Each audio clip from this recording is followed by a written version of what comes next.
what's wrong with me? I'm twitching and I'm shaking like a leaf. Guys, it's Elizabeth. So today I'm not going to be doing a makeup or fashion video for you. It's a little bit more personal and I hope you guys enjoy it, but I was recently asked why I started doing YouTube, and for me, the reason started a really long time ago. When I was in middle school, I remember just feeling really lost and really insecure about who I was and where I fit into this world. And middle school was probably when I first encountered bullies. And a lot of kids have, a lot of kids go through a period of time where, people pick on them. I mean, kids are cruel to each other sometimes, but this was a little bit deeper than that. This was a constant thing, and it was something that I struggled with daily. It started on my first day of middle school. I walked in and, everybody's all dolled up for the first day of school, and I had my new backpack, and I was with some of my friends, and I just, we were really excited, and we went into 6th grade orientation day, and I remember we were in this small little classroom, and to my right, I noticed some other girls, and I was like, oh, hey, they look nice, maybe we can be friends. So we started to go up and talk to them, and they were really nice to our faces. And then we went and sat down again, and they kind of started to chuckle. So I was like, okay, what's going on? And so I asked them, I was like, oh, hey, what was the joke? I missed it. And they were like, oh, nothing. You're just hanging out with them. That's the problem. And I was like, what?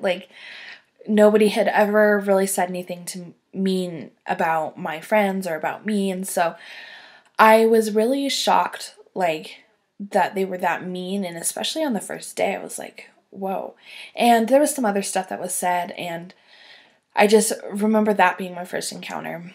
So 6th and 7th grade were probably the hardest years for me, because, when you're that young, you pick on people for anything. You pick on them for being too thin, you pick on them for being too heavy, you pick on them for having glasses, you pick on them for having braces, for having bad skin, I don't know, for not wearing branded clothes, for not wearing makeup, things like that.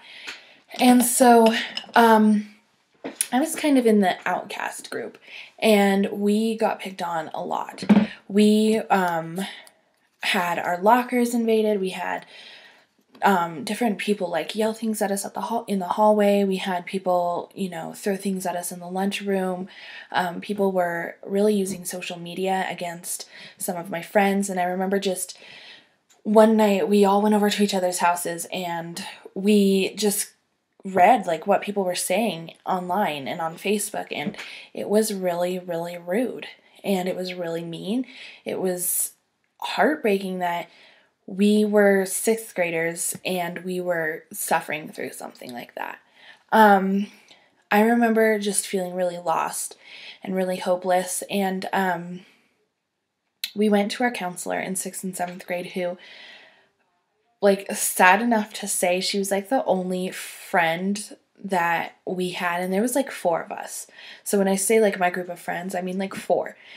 So she was the only friend that we had made during middle school was this counselor, and she just kept telling us all these things about how we can help, how we can help our self-esteem, self-confidence, and stuff like that. And I remember that helping for a really long time. And then it just got worse. The bullying got worse.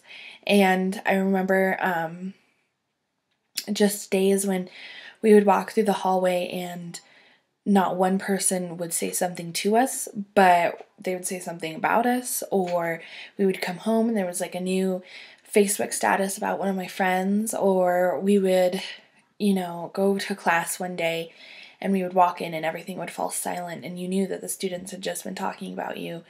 And I remember just feeling really, really lonely and really really kind of betrayed because some of these people I had gone to elementary school with, and we had been good friends until 6th grade, and I didn't know why they had changed so much. I didn't know what the reason was for them being so mean and so cruel. And some of the stuff, like, I would never say to anybody, let alone somebody who I had been friends with, and was really hard for me.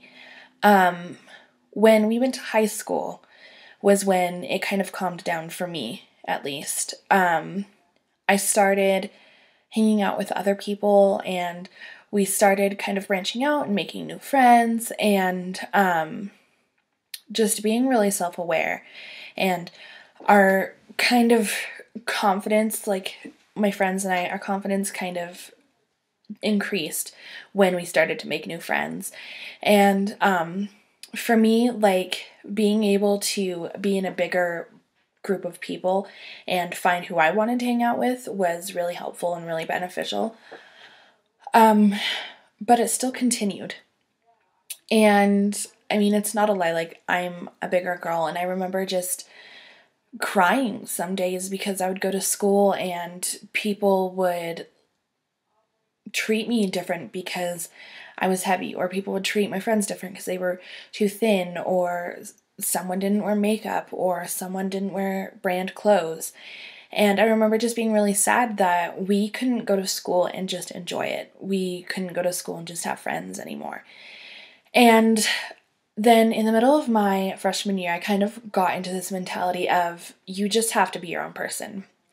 That no matter what you did, you were never going to please everybody. And there was always going to be some person who was out there and had something negative to say about you. And I remember just thinking to myself, you know what? Why am I changing who I am because they don't like it? Like, I'm the only person who has to answer to myself. I'm the only person who has to be okay with myself. I'm the only person who has to trust myself. And at the end of the day, what I think of myself is more important than what they think of me. And I got really involved in a youth group, and I got involved in theater, and I got involved in a lot of different outlets that really helped me. Some of my friends didn't. Some of my friends kind of, some of them dropped out. Some of them switched schools and stuff like that. And it's really sad to me that they had to do that to get away from the bullies. And when I was in my sophomore year, I went through half of my sophomore year at the public high school, but then I went to online schooling. And that had nothing to do with bullying or anything like that. That was like scheduling issues. So, I just remember when I went to my second half of my freshman year, and things were different. My friends weren't the same, and we kind of drifted apart from each other, and I knew that it was because people were believing rumors about each other, and people were being mean to each other and being cruel, and it hurt me that, like, my friends would let that get into our group, but they did. And I remember just having to tell myself that I didn't care, that if they wanted to do that, they could, but I could not live like that, you know? Like, I couldn't just go and pretend to be somebody I'm not, and I couldn't go and put on a fake smile every day for people who I really didn't care what they thought about me. So I went through that my entire freshman year of just being myself and not caring who I was and kind of defying other people. And that's what I would encourage you to do. I know that when you have people bullying you and when you have people saying mean things about you, that it is really, really hard to just keep your head up and to feel like you have a purpose in the world. And a lot of adults are like, oh, well, that's overly dramatic because you're only in high school. How in the world would you know what your purpose is? But when you're in that moment and you have people picking on you for things that you do or for things that you say or wear, and you don't know, like, that's who you identify yourself with, and you don't know what else to do, that is really, really hurtful. And people go drastic measures just to be accepted. And that's one thing that I wish adults would realize, is that it's not just high school drama. It's not just, kids being kids. Like, people hurt themselves because they're not accepted. People go and do drastic things to themselves to be accepted. People develop eating disorders. People develop self-harm. People develop depression because they're not accepted. People want to be accepted, and people rely on others for acceptance, and I wish that it was something that didn't happen, but it happens. So my message to you would just be that you have to be your own person. You cannot let other people define who you are, because that is what will tear you apart.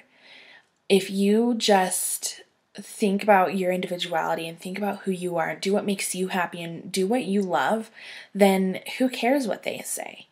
Because I guarantee you, when you stop caring what they think, you're going to make a lot more friends than if you were to care.